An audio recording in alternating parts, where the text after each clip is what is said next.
அத்தியாயம் 28. ராம்நாத்துடன் drug dealing செய்தவனும் கையும் களவுமாக மாட்டிக்கொள்ள அதற்கு மேல் என்ன முயன்றும் ராம்நாத்தால் தப்பிக்க முடியாமல் போனது. அவனுக்கு 6 வருடம் கடுங்காவல் தண்டனை தீர்ப்பாக வந்தது. ட்ரக் சம்பந்தப்பட்ட கேஸ் என்பதால் அதிகம் இழுக்காமல் சீக்கிரமே தீர்ப்பும் வந்துவிட்டது. அதற்கு மேல் எந்த பிரச்சனையும் இல்லாமல் நாட்கள் நகர அனைவரும் எப்போதும் போல் அவரவர் வேலைகளை பார்த்தனர். ஒருமுறை வாசுகியும் ஜீவாவை ஆபீஸில் சந்தித்து இளங்கோவை காப்பாற்றியதற்கு நன்றி சொல்ல, நீயுமா? சரிதான், போய் வேலையை பாரு என சிரித்துக்கொண்டே அவளை அனுப்பிவிட்டான் ஜீவா. முக்கியமாக இப்போதெல்லாம் எழிலை மாலையும் ஜீவாவை தான் சென்று அழைத்து வந்து வீட்டில் விட்டான். அவள் மறுத்ததையெல்லாம் அவன் மதிக்கவே இல்லை. அவளையும் அஸ்வந்தையும் விட்டுவிட்டுத்தான் ஆபீஸ் செல்வான். ரித்தேஷுக்கும் மாலைக்கு மட்டும் ஸ்கூல் பஸ்ஸிலேயே வருவது போல் ஏற்பாடு செய்து விட்டான். அவன் கண்ணுக்கு தெரிந்தவரை அனைத்து பாதுகாப்பு ஏற்பாடுகளும் பார்த்து பார்த்து செய்தான். இதில் யாருக்குமே தெரியாத ஒரு விஷயம், ராம்நாத் கேஸ் சீக்கிரமே முடிய காரணமும் ஜீவா என்பதுதான். அவனுக்கு தெரிந்த வக்கீல் தனியார் துப்பறிவாளர்கள் என்று வைத்து அவன்தான் கேஸை வேகமாக முடித்திருந்தான். குடும்பத்தில் மட்டும்தான் அவன் அமைதி எல்லாம். வெளியில் அவனை எதிர்த்து கொண்டு யாரும் நடமாட முடியாது. வழக்கத்திற்கு மாறாக சற்று முன்பாகவே அவன் அன்று வீட்டிற்கு வந்தபோது மற்ற மூவருமே குழந்தைகள் அறையில்தான் இருந்தனர். குழந்தைகளுடன் அமர்ந்திருந்த ஜீவாவை பார்த்ததுமே வேகமாக எழுந்து கதவருகில் வந்து அவனை மறைத்தாற்போல் நின்றாள் எழில். உள்ளே பார்க்கக்கூடாது, வெளியே போங்க என அவள் வேகமாக கூற, ஏன்மா என்றான் அவன் கதவில் சாய்ந்து நின்று. சர்ப்ரைஸ், பார்க்கக்கூடாது, கெடுக்காதீங்க, வெளியே போங்க என அவள் கூறி வைக்க, ஓகே ஃபைன் இந்தா என்றவன் தன் கையில் இருந்த 3 சாக்லேட்டையும் அவளிடம் கொடுத்துவிட்டு அவர்கள் அறைக்கு சென்று விட்டான். குழந்தைகளுக்கு எது வாங்கினாலும் எப்போதுமே அவளுக்கும் சேர்த்துத்தான் வரும். இன்றும் அதே போலத்தான். கதவை அடைத்துவிட்டு 3 பேரும் சாக்லேட் சாப்பிட்டு கொண்டே செய்து கொண்டிருந்த வேலையை தொடர்ந்தனர். சிறிது நேரத்தில், அப்பா, நந்துப்பா என்ற அழைப்புடன் சிறுவர்கள் இருவரும் ஜீவாவை தேடி வர போனில் வேலையை பார்த்து கொண்டிருந்தவன் அதை வைத்துவிட்டு நிமிர்ந்தான். என்னடா என இருவரையும் பார்த்து சிறு புன்னகையுடன் அவன் கேட்க, நாளைக்கு ஃபாதர்ஸ் டேப்பா, ஸ்கூலில் பண்ணிட்டு வர சொன்னாங்க, உனக்கு தான் பாரு என சிறுவர்களும் கையில் இருந்த கார்டை கொடுக்க ஒரே போல் இருந்த 2 கார்டையும் ஆசையாக வாங்கி கொண்டான் ஜீவா. வெள்ளை நிற சார்ட் பேப்பரில் இருவரும் அழகாக வரைந்து தந்தையர் தின வாழ்த்து எழுதியிருந்தனர். உலகின் சிறந்த தந்தை என ரித்தி எழுதியிருக்க, மை நந்துப்பா என அக்ஷு எழுதியிருந்தான். இரண்டையும் நேரம் எடுத்து முழுதாக பார்த்த ஜீவா, தேங்க்ஸ்டா குட்டீஸ், தேங்க்ஸ் என்றவன் இருவரையும் தூக்கி கொஞ்ச இருவருமே அவனிடம் முழுதாக ஒட்டி கொண்டனர். நந்துப்பா, போன வருஷம் இதை கொடுக்க யாருமே இல்லை, இப்போ அக்ஷு ஹாப்பி என அஸ்வந்த் ஜீவா கன்னத்தில் இதழ் பதிக்க, சாரி அக்ஷு என்று மட்டுமே ஜீவா கூறினான். அவனால் வேறு என்ன சொல்லிவிட முடியும்? அந்த நேரத்தில் கலங்காமல் இருப்பதே அவனுக்கு பெரும் பாடாகத்தான் இருந்தது. அவர்களை கவனித்துக் கொண்டிருந்த எழில் வேகமாக அங்கே வந்தாள். இனி எல்லா வருஷமும் நீ அப்பாக்கு கொடுக்கலாண்டா என அவள் மகனிடம் கூற, அப்போ நானும் இனிமே மதர்ஸ் டே கார்டு உங்களுக்கு கொடுக்கலாமா என்றான் ரித்தேஷ். கண்டிப்பாடா, அம்மா உன்னுடன் எப்பவும் இருப்பேன் அழுத்தமாக அவள் கூற, இரு குழந்தைகளும் ஸ்வீட் மம்மி என அவளை வந்து அணைத்து கொண்டனர். அவள் பேசியதை கேட்டுக்கொண்டிருந்தாலும் ஜீவா ஒன்றும் பேசவில்லை. சமீபமாக மனைவியிடம் காணப்படும் மாற்றங்களை அவனும் கவனித்துக் கொண்டுதான் இருந்தான். அவள் காதலியாக இருக்கிறாளோ இல்லையோ, இரு குழந்தைகளுக்கும் நல்ல அம்மாவாக இருக்க முடிவு செய்துவிட்டாள் என்று அவனுக்கு புரிந்தது. அவனிடமும் இப்போதெல்லாம் நன்றாகத்தான் பேசுகிறாள். எல்லாம் நல்லதுதான். ஆனால் அவனுக்கு தேவைப்படுவது வேறு. அவன் ஆசைப்படும் ஒரு நாள் வருமா என்றே அவனுக்கு தெரியவில்லை. அதை தவிர மற்ற எந்த மாற்றம் என்றாலும் என்ன வேண்டுமானாலும் ஆகட்டும் என்ற மனநிலையில்தான் ஜீவா இருந்தான். வந்தாலும் மறுக்கப் போவதில்லை, போனாலும் தடுக்கப் போவதில்லை என்ற நிலையில்தான் அவன் மனம் இருந்தது. சாப்பிட வாங்க நந்து என எழில் அழைக்க, வரேன் எழில் என்றவன் அஸ்வந்தை தூக்கி கொண்டு அவர்களுடன் இணைந்து கொண்டான். எழில் அலுவலகம் வந்தபோது அவள் அரைவாசலில் சிலர் கூடியிருந்தனர். அதை குழப்பத்துடன் பார்த்து கொண்டே எழில் வர அவளை பார்த்ததும் வேலையாட்கள் மெதுவாக கலைந்தனர். அப்போதுதான் நடுநாயகமாக நின்றிருந்தவன் அவள் கண்ணில் விழுந்தான். நீங்க ஆரூரன் தானே என எழில் கேட்க, பரவாயில்லையே, தமிழ்நாட்டில் என்னை இத்தனை பேருக்கு தெரிஞ்சிருக்கு, பெருமையாதான் இருக்கு என்றான் அவன் மென் புன்னகையுடன். உங்களை தெரியாமல் எப்படி? கன்னட நடிகராக இருந்தாலும் உங்களுடைய படங்கள் இங்கும் டப்பாகி ரிலீஸ் ஆகுதே, சோ எல்லோருக்குமே தெரியும். எனிவே உள்ள வாங்க என்ற எழில் கதவை திறந்து கொண்டு தன் அறைக்குள் செல்ல, ஆரூரனும் அவளை தொடர்ந்து உள்ளே வந்தான். உட்காருங்க மிஸ்டர் ஆரூரன் என்றவள் அவனுக்கு எதிரில் சென்று தன் சீட்டில் அமர்ந்து கொண்டாள். பிசினஸ் பேச வந்தேன் மிஸ் எழிலரசி.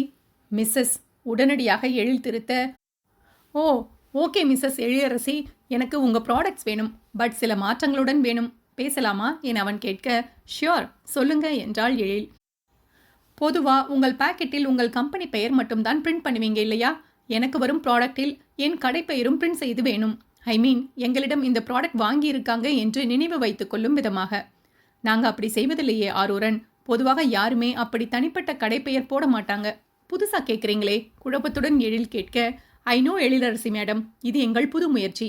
அதுக்காக நீங்க கோட் பண்ணக்கூடிய அமௌண்ட்டை கூட நான் கொடுத்துடுறேன். கொஞ்சம் கன்சிடர் பண்ணுங்க ப்ளீஸ் என்றான் அவன். எழில் சிறிது நேரம் அமைதியாக யோசித்தாள். நான் தனியாக முடிவெடுக்க முடியாது ஆரூரன். என் தம்பி அக்காவிடமும் டிஸ்கஸ் பண்ணிட்டு உங்களுக்கு சொல்றேன். டைம் கொடுங்க என்று எழில் முடித்துவிட, ஓகே தேங்க்ஸ், என் கார்டு தரேன் என்றவன் தன் பர்ஸை எடுத்தான். ஷிட், கார்டு காரில் இருக்கு. கொஞ்சம் அர்ஜென்ட் ஒர்க் இருக்கு. நீங்க ஒன்றும் தப்பா எடுத்துக்கலினா என்னுடன் கார் வரை வரீங்களா எழிலரசி மேடம்? கார்டு எடுத்து கொடுத்துட்டு அப்படியே கிளம்பிடுறேன் என கூறிக்கொண்டே ஆரூரன் எழுந்துவிட, அவளும் இட்ஸ் ஓகே என்று விட்டு அவனுடன் நடந்தாள். இருவரும் வெளியே வந்தனர். காரிலிருந்து தன் கார்டை எடுத்து கொடுத்தவன், இது என் பர்சனல் நம்பர் எழிலரசி, எப்போது வேண்டுமானாலும் கூப்பிடுங்க என்றவன் மறக்காமல் அவள் ஃபோன் நம்பரையும் கேட்டு வாங்கி கொண்டான்.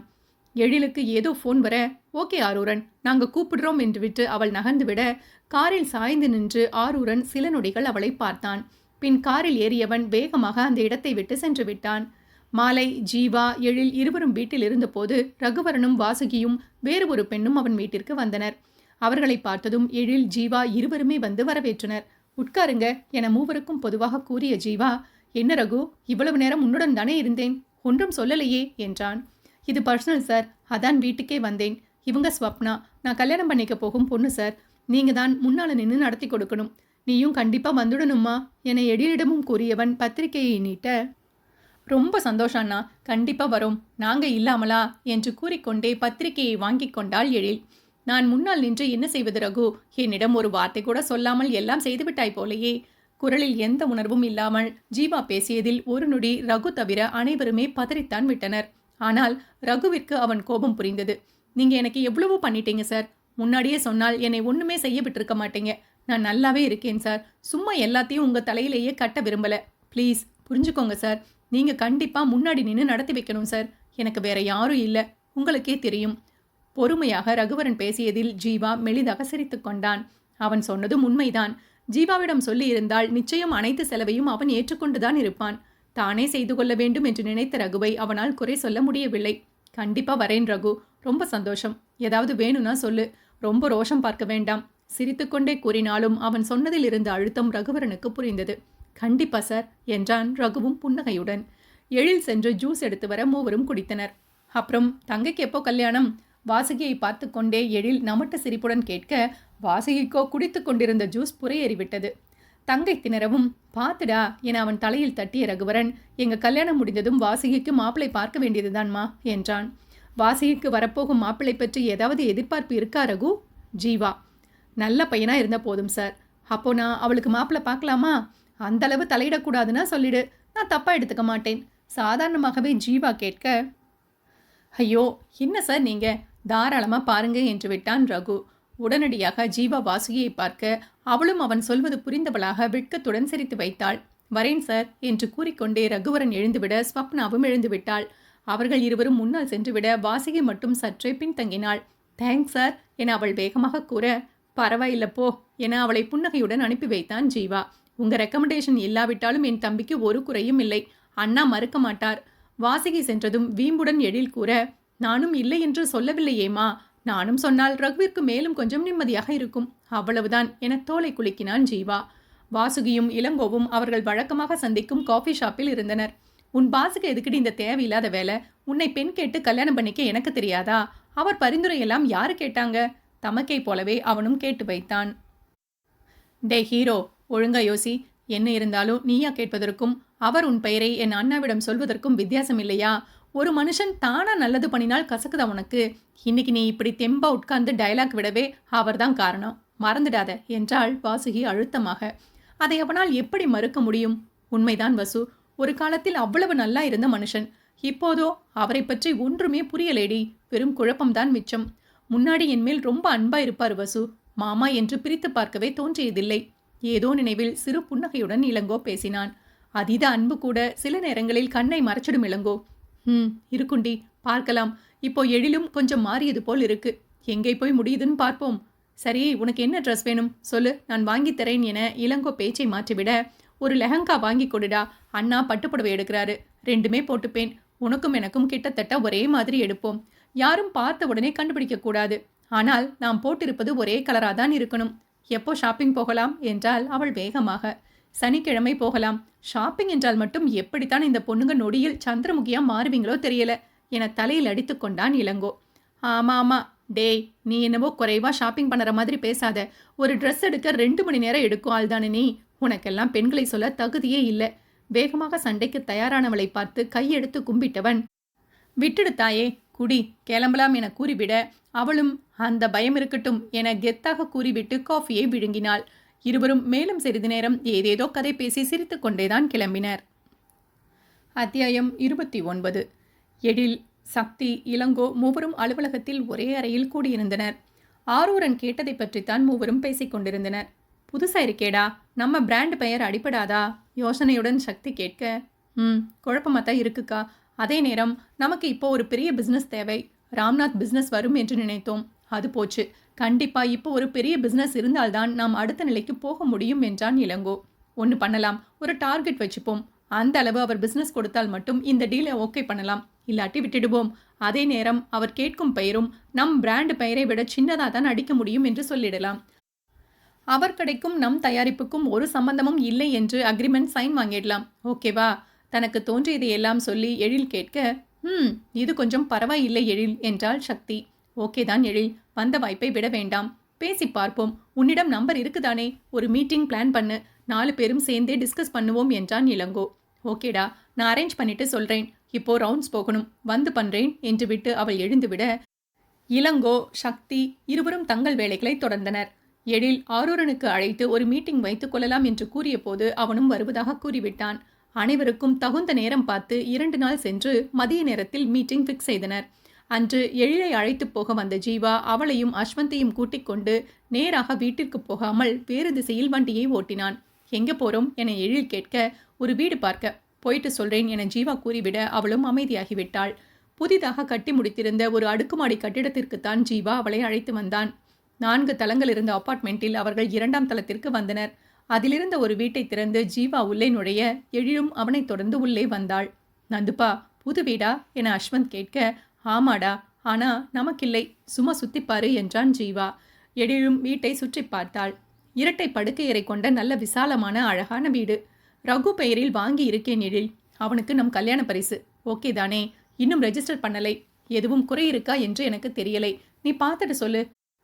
ஏதாவது சரி இல்லை என்றால் வேறு பார்ப்போம் என ஜீவா கூற, ரகுவரனுக்கு எனும்போது அவளுக்கும் மகிழ்ச்சியாகவே இருந்தது. வீட்டை முழுதாக சுற்றி பார்த்துவிட்டு வந்தவள், நல்லா இருக்கு நந்து, ஒரு குறையும் இல்லை, அருமையா இருக்கு என்றாள் மனதார.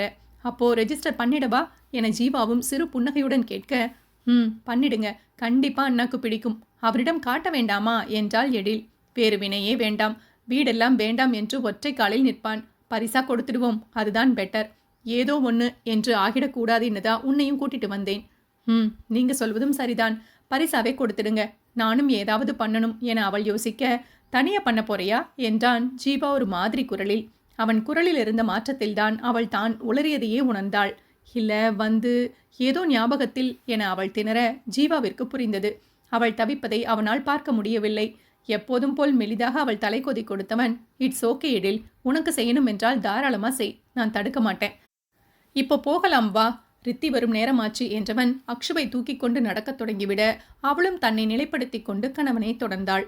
இந்த உருப்படாத மனதை கொஞ்சம் கட்டுக்குள் வைத்துக் கொள்ள வேண்டும் என்று நினைத்து கொண்டேதான் அவளும் நடந்தாள். சாதாரணமாக அவள் ஏதாவது வாங்குவதாக கூறியிருந்தால் ஒன்றும் தெரிந்திருக்காது.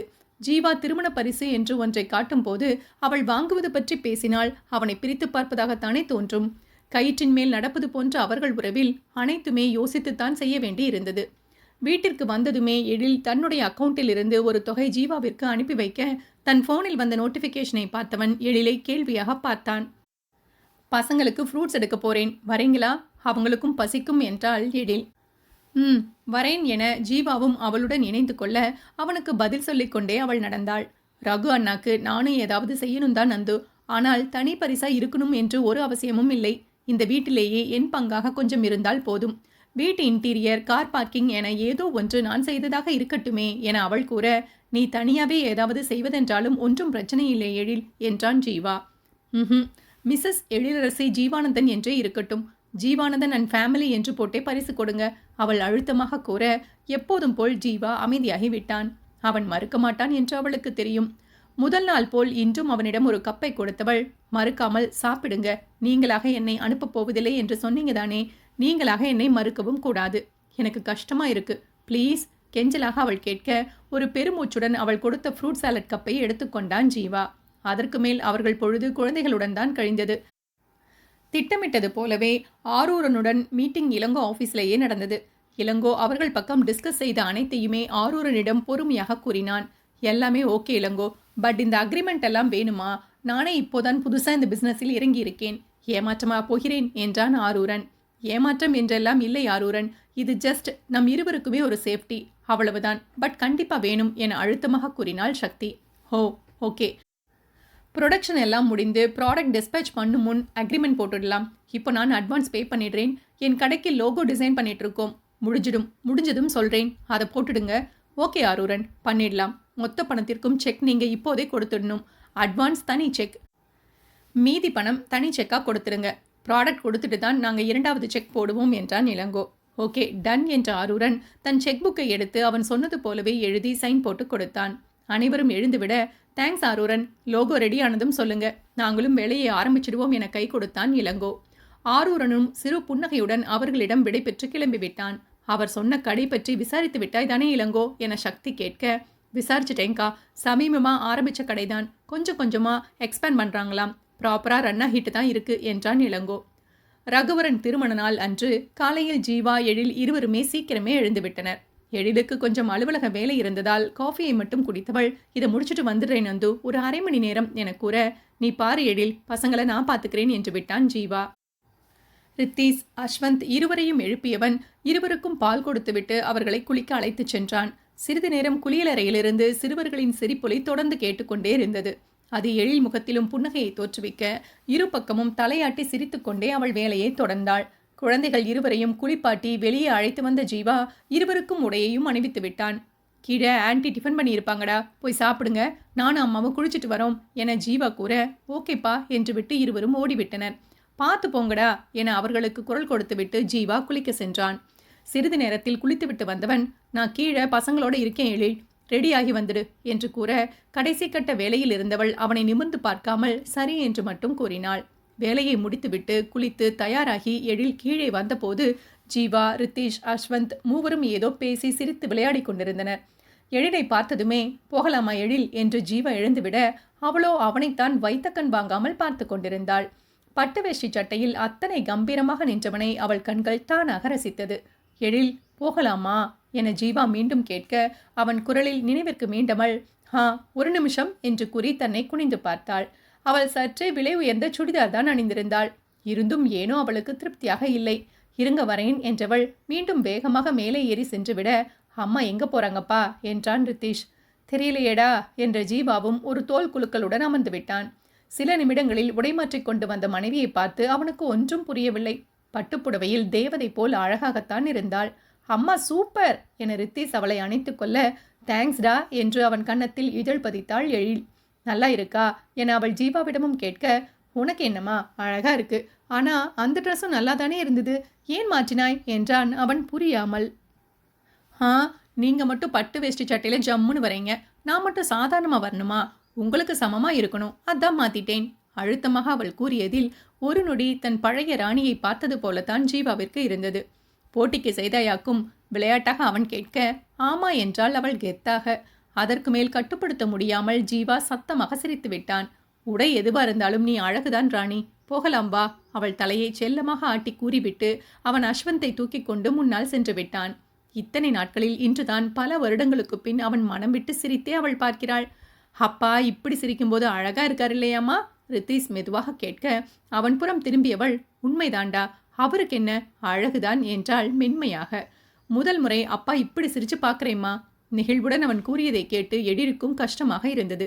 இனி அடிக்கடி உன் அப்பாவை சிரிக்க வைப்போண்டா, வா என அவனை சமாதானம் செய்து அழைத்து வந்தாள் எழில். ஜீவாவும் எழிலும் நேரடியாக திருமணத்தில் சாப்பிட்டுக் கொள்ளலாம் என்று கிளம்பிவிட்டனர். அவர்கள் மண்டபத்திற்கு சென்றபோது அங்கே திருமண சடங்குகள் நடந்து கொண்டிருந்தது. ஜீவாவை பார்த்ததும் மணமேடையில் அமர்ந்திருந்த ரகு எழுந்து கொள்ள முயற்சிக்க, உட்காரு என சைகை காட்டிக்கொண்டே ஜீவா அவன் அருகில் சென்றான். ஜீவா, எழில் இருவரும் மணமேடையில் தான் நின்றனர். ஸ்வப்னாவை வாசுகிதான் அழைத்து வந்தாள். அவளை அமர வைத்துவிட்டு வாசுகி நிமிர சரியாக இளங்கோவும் வந்து சேர்ந்தான். இளங்கோ வாசுகியை பார்த்து கண்ணடிக்க அவளோ பதறி எழிலை காட்டினாள். அப்போதுதான் அவன் தமக்கையை கவனிக்க அவளோ போலியாக தம்பியை முறைத்தாள். அதில் அசடு வழியே சிரித்து வைத்தவன் அமைதியாக அமர்ந்து விட்டான். அங்கு நடந்த கூத்தை கவனித்துக் கொண்டிருந்த ஜீவா சிறு சிரிப்புடன் விட்டுவிட்டான். அனைவர் ஆசீர்வாதத்துடனும் திருமணம் வெகு அழகாக முடிந்தது. தன் பரிசாக ஒரு ஃபைலை ஜீவா கொடுத்த போது ரகு அதை ஒன்றும் புரியாமல் தான் வாங்கினான்.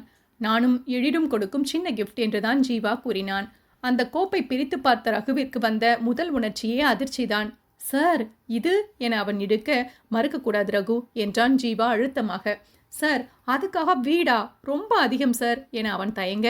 ரொம்ப கம்மிதான் ரகு, என்னிடம் வாக்குவாதம் எல்லாம் செய்யாதே. பிடிக்காவிட்டால் விற்றுவிடு. உன் வீடு உன் உரிமை. என் கடமையை நான் முடிச்சிட்டேன்பா. சிரித்துக்கொண்டே ஜீவா கையை விரிக்க ரகு மிகவும் முயன்று கண்ணீரை கட்டுப்படுத்தி கொண்டான். ரொம்ப தேங்க்ஸ் சார்.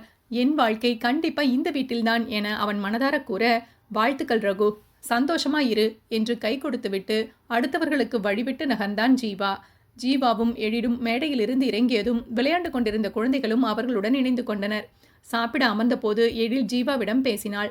நான் ஒன்று கேட்டா தப்பா எடுத்துக்க மாட்டீங்களே என முன்னெச்சரிக்கையாக அவள் கேட்க, அவளை திரும்பி பார்த்தவன் சொல்லு எழில் என்றான். உங்களுக்கு ரகு அண்ணா மேல அக்கறை இருக்கு என்று எனக்கு தெரியும். ஆனால் அவரே சொன்னது போல் வீடு கொஞ்சம் அதிகம் தானே. நான் தப்பா சொல்லல. பட் ஏதோ ஸ்பெஷல் இல்லையா? அவன் தவறாக எடுத்துக்கொள்ளக்கூடாதே என்று பயந்து கொண்டேதான் அவள் கேட்டாள். ஜீவாவும் சாதாரணமாகவே பதில் கூறினான். ஸ்பெஷல் தான் எழில். என்னிடம் அவன் வேலைக்கு சேர்ந்தபோது அவன் தாய் தந்தையை இழந்திருந்தான். ஆனாலும் முன்னேறிவிட வேண்டும் என்று அப்படி ஒரு வைராகியம். ரோஷம் வேறு. எந்த உதவியும் கேட்க மாட்டான். நான் மிரட்டித்தான் செய்வேன். ஏனோ அவனிடம் என்னை ஏதோ ஒரு வகையில் நான் பார்த்தேன். சில அன்புகளுக்கு பெருசா காரணம் தேவைப்படுவதில்லை எழில் என்றவன் ஒரு நொடி நிறுத்தினான். முக்கியமா ரித்தி விஷயத்தில் என்னை எந்த கேள்வியும் கேட்காமல் எந்த வதந்தியும் பரப்பாமல் இருந்த ஒரே ஆள். ஊரே தவறா பேசிய போதும் அவனிடம் ஒரு மாறுதலும் இல்லை. அப்படியே இருந்தான். நான் செய்த சின்ன சின்ன உதவிகளுக்கு அவனும் நிறைய திரும்ப செய்திருக்கான் எழில். அனைத்துமே பேசித்தான் ஆக வேண்டும் என்றில்லை. அமைதியில் கூட 1000 அர்த்தம் இருக்கும். ஏதோ நினைவில் பேசிக் கொண்டிருந்தவன் அதற்கு மேல் எதுவும் சொல்லாமல் சாப்பிடத் தொடங்கிவிட எழில்தான் தடுமாறி போனாள். என்ன சொல்ல வருகிறான்? அவன் அமைதிக்கும் அர்த்தம் இருந்தது என்றா? என்ன அர்த்தம்? கேட்டாலும் சொல்ல மாட்டான். இப்போ வேண்டாம் என்று எதையாவது சொல்லுவான். என்னவோ இருந்துவிட்டு போகட்டும் என மனதை வேகமாக ஒரு அரட்டு போட்டு அடக்கி வைத்தாள் எழில். வேலை செய்பவனும் மனைவியும் ஒன்றில்லையே என சுலபமாக மனதை சமாதானம் செய்துவிட்டாள். அத்தியாயம் 30. அடுத்த சில நாட்களில் ஆரூரன் ஒருமுறை எழிலுக்கு அழைத்தான். எங்கள் லோகோ டிசைன் ஃபைனலைஸ் பண்ண போறோம் எழிலரசி மேடம். எப்படியும் உங்கள் பாக்கெட்டில் பிரிண்ட் பண்ணணும் இல்லையா? நீங்களும் ஒருமுறை வந்து சரியா இருக்கிறதா என்று பார்க்க முடியுமா? நான் இப்போ அந்த பக்கம்தான் வரேன். அப்படியே பிக்கப் பண்ணிக்கிறேன் என்றான் ஆரூரன். அவளுக்கும் அப்போதைக்கு பெரிதாக வேலை இல்லாததால் ஓகே ஆரூரன் வாங்க என்று விட்டாள். சரியாக 1/4 மணி நேரத்தில் ஆரூரன் அவள் அலுவலகத்தில் இருந்தான். அவன் வந்ததும் எழிலும் இளங்கோவிடம் கூறிவிட்டு அவனுடன் கிளம்பிவிட்டாள். இருவரும் நேராக ஒரு டிசைன் செய்யும் ஆபீஸிற்குத்தான் வந்தனர். அங்கே இருந்த ஒரு டிசைனரிடம் அழைத்துச் சென்ற ஆரூரன் அவர்கள் செய்திருந்த லோகோவை காண்பித்தான். ஆரூரன் கடைப்பெயருடன் இருந்த அந்த லோகோ அழகாகவே இருந்தது. இது மட்டும் கூட போதும் ஆரூரன், இதிலேயே பெயரும் இருக்கு, அப்படியே போட்டால் அழகா இருக்கும் என்றாள் எழில். எஸ் மேடம், எனக்கும் அதேதான் தோணுச்சு. அதான் உங்களையும் கூட்டிட்டு வந்தேன். முழுசா முடிச்சிட்டு உங்களுக்கும் ஒரு காப்பி அனுப்ப சொல்றேன். நீங்களும் பிரிண்டிங் ஸ்டார்ட் பண்ணிடலாம் என்றான் ஆரூரன். மேலும் ஆரூரன் சில மாறுதல்கள் சொல்லி முடித்ததும் இருவரும் கிளம்பினர். ரொம்ப வெயில் எழிலரசி மேடம், ஒரே அலைச்சல் வேறு. ஒரு ஜூஸ் மட்டும் அங்கே குடிச்சிட்டு கிளம்புவோமா என்றவன் எதிரில் இருந்த கடையை காண்பித்தான். அது ஒரு பழச்சாறு கடைதான். ரோட்டின் மீதேதான் இருந்தது. ஓகே என்றவள் அவனுடன் சேர்ந்து அந்த கடைக்கு சென்றாள். உங்களுக்கு என்ன ஜூஸ் எழிலரசி? லெமன் போதும். இருவருக்கும் ஆரூரன் ஆர்டர் கொடுக்க எழில் அமைதியாக வேடிக்கை பார்த்து கொண்டு நின்றிருந்தாள். ஜூஸ் வந்ததும் இருவருமே குடித்தனர். உங்களுக்கு லெமன் தான் பிடிக்குமா எழில்? அப்படியெல்லாம் இல்லை சார், சும்மா இப்போ குடிக்கணும் போல இருந்தது, அவ்வளவுதான் என்றவள் தான் குடித்து முடித்திருந்த பேப்பர் கப்பை குப்பை தொட்டியில் போட்டுவிட்டு திரும்ப, பாத்துங்க என அவளை அழுத்தமாக பிடித்து இழுத்தான் ஆரூரன். நொடியில் அவன் கைகளுக்குள் இருந்து அவள் திமிரி விலக, சாரி மேடம், கார் என்றான் அவன் ரோட்டை காண்பித்து. உண்மையாகவே ஒரு கார் வேகமாக அவர்களை கடந்து சென்றது. அதை கவனித்தவள் தேங்க்ஸ் ஆரூரன் என மெலிதாக புன்னகைக்க அவனும் சிரித்து வைத்தான். மீண்டும் இருவரும் காருக்கு வந்து சேர எழிலரசியை அவள் அலுவலகத்தில் விட்டுவிட்டு ஆரூரன் கிளம்பிவிட்டான். சிறிது நேரத்தில் அவன் லோகோ மெயில் வர இவர்களும் வேலையை பார்த்தனர். மறுநாள் மாலை எப்போதும் போல் எழிலை அழைத்து போக ஜீவா அவள் அலுவலகம் வந்தான். பொதுவாக அவன் வரும்போது அவள் வாசலிலேயே வந்து காத்திருப்பாள். இன்று அவள் இல்லாமல் போக அவளுக்கு அழைத்து பார்த்தான் ஜீவா. போனும் எடுக்கப்படாததால் நேராக உள்ளே சென்று விட்டான். அவள் அறை நோக்கி அவன் சென்றபோது அங்கு எழில் மட்டும் இல்லாமல் இளங்கோ, சக்தி இருவருமே இருந்தனர். ப்ளீஸ் ராஜ், எதுவா இருந்தாலும் சீக்கிரம் பண்ணு என இளங்கோ பேசிக் கொண்டிருந்ததை கேட்டதுமே ஏதோ பிரச்சனை என அவனுக்கு புரிந்து போயிற்று. எழில் தலையில் கை வைத்து அமர்ந்த நிலையிலேயே அவளுக்கு ஏதோ பாதிப்பு என உணர்த்திவிட, என்ன ஆச்சு என்றான் ஜீவா. அவன் குரலில்தான் மூவரும் அவன் வந்ததையே கவனித்தனர். அப்போதுதான் கதவு திறந்தே இருப்பதை பார்த்த இளங்கோ வேகமாக சென்று கதவை மூடிவிட்டு வந்தான். ஜீவா குரலில் நிமிர்ந்த எழில் அவனை நேராக பார்த்தாள். அவள் முகத்தில் அத்தனை தவிப்பு. அதை உணர்ந்த அடுத்த நொடி அவள் அருகில் சென்று விட்டான் ஜீவா. அங்கிருந்த ஒரு சேரை இழுத்து அவள் அருகில் போட்டுக்கொண்டவன், என்ன ஆச்சு எழில் என மென்மையாக கேட்க, அவளோ எதுவும் சொல்லாமல் சக்தியை பார்த்தாள். சக்தியும் தன் போனை எடுத்து ஒரு வீடியோவை அவனிடம் காட்டினாள். அதில் ஆரூரனும் எழிலும் விரும்புகின்றனர் என்று கூறப்பட்டிருந்தது. சாட்சியாக இந்த அலுவலகம் முன் ஆரூரனுடன் எழில் நின்று பேசியது, ஒரு கடை முன் ஆரூரன் எழிலை அணைத்திருப்பது போல் புகைப்படம் என்று சேர்த்தே கொடுக்கப்பட்டிருந்தது. போதாக்குறைக்கு மாஜி மாடல் ஜீவானந்தனின் மனைவி இன்றைய கன்னட நடிகருடன் காதல் என்று வேறு தலைப்பை போட்டு வைத்திருந்தனர். அதை முகம் சுருங்க பார்த்து முடித்த ஜீவா, இவன் ஆக்டர் இல்லையா என கேட்க, ஆமா ஜீவா, பிசினஸ் விஷயமா தான் இங்க வந்தாரு. இப்படி ஒரு செய்தி பரவும் என்று எதிர்பார்க்கவில்லை என்றாள் சக்தி. நீ எதுவும் இவனை விரும்புகிறாயா எழில்? ஜீவா என்னவோ சாதாரணமாகத்தான் கேட்டான்.